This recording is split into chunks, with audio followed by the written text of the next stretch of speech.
So I've got the carrier into the hitch receiver, and I've got the hole basically lined up.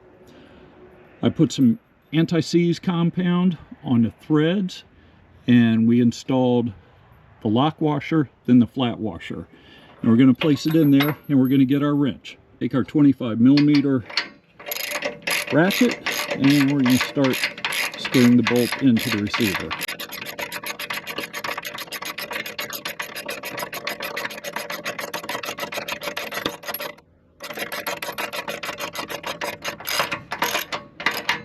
And we're going to snug it up pretty tight. On this side, we're going to take the lock and we're going to place it on until it clicks. Take out the key, close the little trap door, make sure it's on there snug, and we're good. Now for this, we're going to take our steadying device and place it over.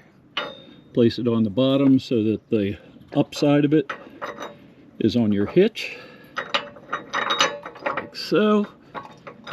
And then we're going to take the lock washers and the nuts, place on the bottom to hold it.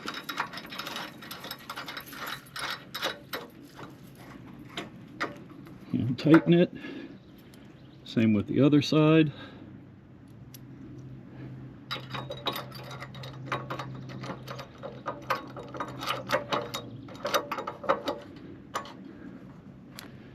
And I put a little anti-seize on them too. We're going to take our wrench and snug it up good.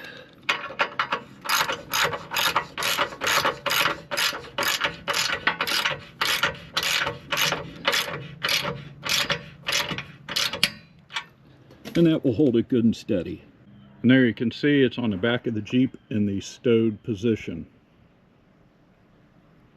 So as you can see, it's in the stowed position. It's very secure. Take it down to the operational position and it's not going anywhere.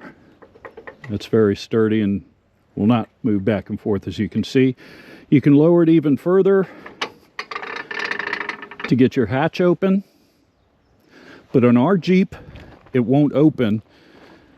The hatch won't open because this is in the way. As you can see with the tire there, that's as far as it's going to go, and there's nothing we can do about that.